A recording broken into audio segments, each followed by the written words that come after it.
আসসালামু আলাইকুম। প্রত্যেককে স্বাগত জানাচ্ছি নতুন একটি ভিডিওতে। আজকের এই ভিডিওতে আমরা কথা বলবো 18তম শিক্ষক নিবন্ধন পরীক্ষার রেজাল্ট প্রসঙ্গে। সো আপনারা সকলেই জানেন যে আজকে 18তম শিক্ষক নিবন্ধন পরীক্ষার রেজাল্ট প্রকাশ হওয়ার কথা রয়েছে। তো সর্বশেষ তথ্য অনুসারে আমরা জানতে পেরেছি যে ডেইলি ক্যাম্পাস পত্রিকা শিরোনাম করেছিল গতকাল যে 18তম শিক্ষক নিবন্ধন পরীক্ষার রেজাল্ট আজকে অর্থাৎ আজকে যে 4 তারিখ, এই 4 তারিখে প্রকাশ করা হবে। এবং এনটিআরসি সচিব বলেছে যে একটা মিটিং হওয়ার কথা রয়েছে। তো সেই মিটিংয়ে সিদ্ধান্ত হবে যে আজকে রেজাল্ট প্রকাশ করা হবে কিনা। এবং তারা বলেছে রেজাল্ট প্রকাশের যে কার্যক্রম হওয়ার কথা সকল কার্যক্রম কমপ্লিট, এখন শুধুমাত্র টেলিটকের সঙ্গে কথা বলে তারা রেজাল্ট পাবলিশ করবে। সো আজকে হচ্ছে সেই ঐতিহাসিক দিন অর্থাৎ 4 তারিখ, আজকে রেজাল্ট পাবলিশ হওয়ার কথা রয়েছে। যদি কোনো কারণে আজকে রেজাল্ট প্রকাশ করা সম্ভব না হয় সেক্ষেত্রে আগামীকাল প্রকাশের একটু সম্ভাবনা রয়েছে, কিন্তু সেটাও খুব ক্ষীণ সম্ভাবনা। তাহলে ঈদের পর চলে যাবে রেজাল্ট। সো আজকে রেজাল্ট প্রকাশ করা হবে। ঠিক আছে, কয়টায় রেজাল্ট প্রকাশ করা হবে এই প্রসঙ্গে যদি বলি যে টেলিটকের সঙ্গে মিটিং যদি 1টা বা 2টায় শেষ হয় সেক্ষেত্রে রেজাল্ট প্রকাশ হবে 3 থেকে 4টার মধ্যে রেজাল্ট প্রকাশ করা হবে। আর টেলিটকের সাথে মিটিং মানে হচ্ছে রেজাল্ট প্রকাশ হওয়া।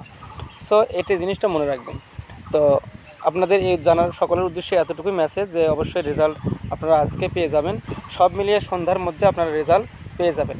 এবং আরেকটা কথা বলে রাখি যে বিষয়টি সেটা হচ্ছে যে যদি রেজাল্ট প্রকাশ হয় সেক্ষেত্রে আপনি রেজাল্ট চেক করবেন কিভাবে। তো রেজাল্ট চেক করার জন্য দুইটা এখানে সিস্টেম, একটা হচ্ছে SMS সিস্টেম, একটা হচ্ছে ওয়েবসাইটে চেক করতে পারবেন। সেক্ষেত্রে যেটা হচ্ছে যে ওয়েবসাইটে যখন আপনি রেজাল্ট চেক করবেন সেক্ষেত্রে আপনার যে সমস্যাটা হবে যে ওয়েবসাইটে সার্ভার সমস্যা থাকে, নেটওয়ার্কের সমস্যা থাকে, এই জটিলতা দেখা যায়।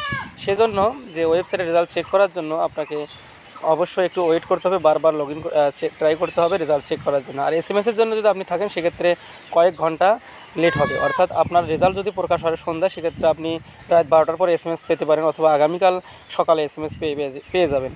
সো এই জন্য উচিত হচ্ছে আপনাকে বারবার ট্রাই করা, ওয়েবসাইটে রেজাল্ট চেক করাটা সবচেয়ে ভালো হয়। আর আপনি যে রোল নাম্বারটি সেই রোল নাম্বারটি অবশ্যই এখন সংরক্ষণ করে রাখবেন, মনে রাখবেন বা কোনো একটা কাগজে লিখে নেবেন, যেখানেই থাকেন না কেন, যে অবস্থায় থাকেন না কেন, যাতে আপনি রেজাল্টটা চেক করতে পারেন। সো এটাই ছিল সকলের উদ্দেশ্যে মেসেজ যারা 18তম শিক্ষক নিবন্ধন পরীক্ষা দিয়েছেন স্কুল পর্যায়ে, 2 স্কুল পর্যায়ে এবং কলেজ পর্যায়ে।